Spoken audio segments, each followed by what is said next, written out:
யூஏல போய்ட்டு ஒரு கார் வாங்குறதா இல்லை ஸ்ரீலங்காவிலே ஒரு கார் வாங்குறதா? ஒரே மாடல் கார் தான், ஆனால் யூஏயோட பிறகுள்ள ஸ்ரீலங்காவில் இருக்க காரோட ப்ரைஸ் எல்லாம் ஏன் டபுளாக இருக்குது? இந்த வீடியோவில் நாம் டிரெக்டாக கார் மாடலோட கம்பேரிஷன் தான் பார்க்க போகிறோம். எந்த கண்ட்ரியில் கார் ப்ரைஸ் குறைவாக இருக்குது, எந்த கண்ட்ரியில் கார் ப்ரைஸ் கூடுதலாக இருக்குது, இதுக்கான காரணம் என்ன? இந்த மாதிரியான விடயங்களை தான் நாம் இன்றைக்கி இந்த வீடியோவில் பார்க்க போகிறோம். ஸோ வீடியோ ஸ்கிப் பண்ணாமல் தொடர்ந்து பாருங்கள். இந்த கார் ப்ரைஸ் எல்லாம் இவ்வளோ டிஃப்ரெண்ட்டாக இருக்கிறதுக்கு மெயினான ஒரு காரணம் என்னன்னு பார்த்தா வரி, இம்போர்ட் டியூட்டின்னு சொல்லுவாங்க. இதை தமிழில் இறக்குமதி வரின்னு சொல்லுவாங்க. நமக்கு தேவையான ஒரு பொருளை வெளிநாட்டிலேருந்து இம்போர்ட் பண்ணக்குள்ள நம்மளோட கவர்மெண்ட்டில் இருக்க கஸ்டம் டிபார்ட்மெண்ட்னால விதிக்கப்படுற ஒரு வரி தான் இந்த இம்போர்ட் டியூட்டி. யூஏல இருந்துக்கிட்டு நாம் ஒரு காரை வெளிநாட்டிலேருந்து இம்போர்ட் பண்ணுறோன்னா அந்த காருக்கு அங்கே இருக்க கஸ்டம் டிபார்ட்மெண்ட்னால 5% வரி தான் என்ன செய்கிறாங்கன்னா அறவிடுறாங்க. அதாவது அந்த நாட்டில் இருக்க இறக்குமதிக்கான வரி 5% தான் இருக்கு. ஆனால் ஸ்ரீலங்காவில் இருந்துக்கிட்டு நம்ம ஒரு காரை இம்போர்ட் பண்ணணும்னா சில முக்கியமான விஷயங்களை பார்த்தாகணும். அதில் ஒன்றாவது நம்மளோட இம்போர்ட் டியூட்டி எத்தனை பெர்சன்டேஜ், நம்ம இறக்குமதி செய்ய போகிற காரோட இன்ஜின் சைஸ் என்ன, அதில் என்ன மாதிரியான டைப் ஆஃப் ஃபியூலை யூஸ் பண்ணுறது, அது மட்டும் இல்லாமல் அது எந்த வருஷத்தில் மேனுஃபேக்சர் பண்ண கார், இந்த மாதிரியான விஷயங்களை சேர்த்து தான் 100%லிருந்து 250% வரைக்கும் இலங்கையில் இந்த இம்போர்ட் டியூட்டி இருக்கு. உதாரணத்துக்கு நாம் ஒரு விஷயம் பார்த்தோன்னா 1.5 லிட்டர் இருக்க ஒரு ஹைப்ரிட் காரை நம்ம இம்போர்ட் பண்ணோம்னா டியூட்டி எவ்வளோன்னு பார்த்தோன்னா 130% இருக்கு. இந்த காரணத்தினால தான் யூஏல வாங்குற அதே சேம் காரை நாம் இலங்கையில் வாங்கக்குள்ள அதோட ப்ரைஸும் டபுளாக இருக்கு. அடுத்ததா இந்த காரோட ப்ரைஸை தீர்மானிக்கிற இன்னொரு முக்கியமான காரணம் என்னன்னா ஃபியூட ப்ரைஸும் அதோட மெயின்டெனன்ஸ் காஸ்ட்டும். இந்த ரெண்டு விஷயமும் ஒரு காரோட ப்ரைஸில் ரொம்ப பெரிய அங்கமாக இருக்கு. யூஏயில் பெட்ரோல் ஒரு லிட்டரோட விலை 2.5 திராம்லேருந்து 3 திராம் வரைக்கும் இருக்கும்.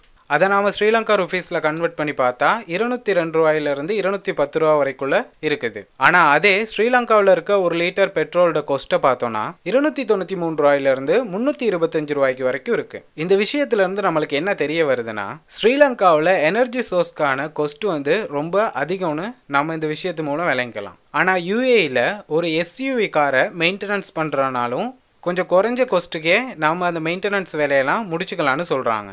அடுத்ததாக அந்த கார் ப்ரைஸ் எல்லாம் அதிகமாக இருக்கிறதுக்கு இன்னொரு முக்கிய காரணம் என்னன்னு பார்த்தோன்னா அதோட டிமாண்ட். நிறைய கார்ஸ் மாடல்ஸ் நம்மக்கிட்ட அவைலபிளாக இருந்துச்சுன்னா அதுக்கு டிமாண்ட் குறைவாக இருக்கும். ஒரு சில கார் மட்டும் நம்மகிட்ட இருந்துச்சுன்னா அதுக்கான டிமாண்ட் கூடையாக இருக்கும். எந்த ஒரு விஷயத்துக்கும் டிமாண்ட் குறைவாக இருக்கக்குள்ள அதோட ப்ரைஸும் குறைவாக தான் இருக்கும். எந்த ஒரு விஷயத்துக்கு டிமாண்ட் கூடுதலாக இருக்கோ அந்த ஒரு விஷயத்துக்கான ப்ரைஸ் ரொம்ப ஹையாக இருக்கும். யூஏயை பொறுத்த வரையில் புதுசாக லான்ச் ஆகிற டொயோட்டா கார்ஸாக இருக்கட்டும், ஹோண்டா கார்ஸாக இருக்கட்டும், நிசான் கார்ஸாக இருக்கட்டும், இது எல்லாமே ரொம்ப அவைலபிளாகவே இருக்கும். ஏன்னா ரொம்ப பெரிய கம்பெனி எல்லாமே அவங்களோட கார் லான்ச்சை கூட கொண்டு போயிட்டு யூஏல நடத்துறத நம்ம நிறைய வீடியோவில் பார்த்துருப்போம். ஆனால் ஸ்ரீலங்காவில் இருக்க ரெஸ்ட்ரிக்ஷன்னாலையும் நம்ம வாகனங்களை இம்போர்ட் பண்ணி வச்சிருக்கிறதுல இருக்க பேன்ஸ்னாலையும் நமக்கு கார் அவ்வளோ அவைலபிளாக இல்லை. ஏன்னா நம்மளுக்கு தெரியும் கொஞ்சம் மாதத்துக்கு முன்னால் தான் வாகன இறக்குமதியில் இருக்க சில தடைகளை நிவர்த்தி செஞ்சு வாகன இறக்குமதிக்கு அப்ரூவலும் கொடுத்துருந்தாங்க. அது மட்டும் இல்லாமல் நம்ம நாட்டில் இருக்க நிறைய கட்டுப்பாடுகள்னால பிராண்ட் நியூ கார்லாம் நம்மளுக்கு கொஞ்சம் டிலேயாக தான் கைக்கே கிடைக்கும். ஸோ இந்த மாதிரி விஷயத்தினால நம்மள்கிட்ட ஒரு அவைலபிள் இல்லாதனால இந்த கார்டு ப்ரைஸ் எல்லாம் ரொம்ப ஹையாகவே இருக்குது. யூஏக்கும் இலங்கைக்கும் இடையிலான கார்டு ப்ரைஸ் எவ்வளோ டிஃப்ரெண்ட்டாக இருக்குது அப்படிங்கிறத நாம் சில கார்ஸை எடுத்துக்கிட்டு அதுக்கான யூஏ ப்ரைஸ் என்ன, இலங்கையின் விலை என்ன அப்படிங்கிறதையும் நாம் இப்போ கம்பேர் பண்ணி பார்ப்போம். முதலாவதா டொயோட்டோ கொரோலா 2025 மாடல் காரை நம்ம எடுத்து பார்த்தோன்னா அந்த காருக்கான யூஏ ப்ரைஸ் பார்த்தோன்னா 75K திராமாக இருக்குது. அது ஸ்ரீலங்கா ருபீஸில் கன்வெர்ட் பண்ணி பார்த்தா 6.5 மில்லியன்ஸ் வருது. ஆனால் இதே காரை நாம் ஸ்ரீலங்காவில் இருந்து வாங்கணும்னு நினச்சா இதோட ப்ரைஸ் 11 மில்லியனாக இருக்குது. அதாவது 1,10,00,000.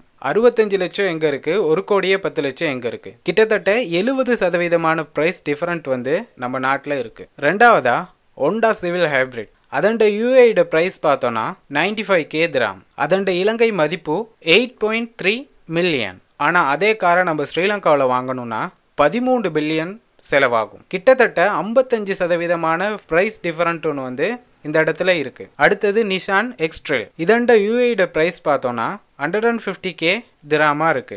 இலங்கையின் மதிப்புப்படி சுமார் 1 கோடி ரூபா அளவுக்கு இந்த கார் இருக்குது. இதே காரை நம்மக்கிட்ட ஸ்ரீலங்காவில் 1 கோடி ரூபா இருந்தாலும் நம்மளால் பர்ச்சேஸ் பண்ண முடியாது. ஏன்னா ஸ்ரீலங்காவில் இந்த காரோட மதிப்பு 1.8 crores. கிட்டத்தட்ட 80% அதிகமான விலையை வந்து நாம் கொடுத்தா தான் அந்த காரை வந்து நம்மளால் என்ன செய்யலாம்னா வாங்க முடியுங்கிற ஒரு நிலைமையும் இருக்குது. இந்த மாதிரியான விஷயங்கள்லாம் இருக்கனால தான் யூஏண்ட கார் ப்ரைஸ் குறைவாகவும் இலங்கையிட்ட இருக்கக்கூடிய கார் ப்ரைஸ் வந்து ரொம்ப அதிகமாகவும் இருக்குது. இது தான் உண்மையான காரணமும் கூட.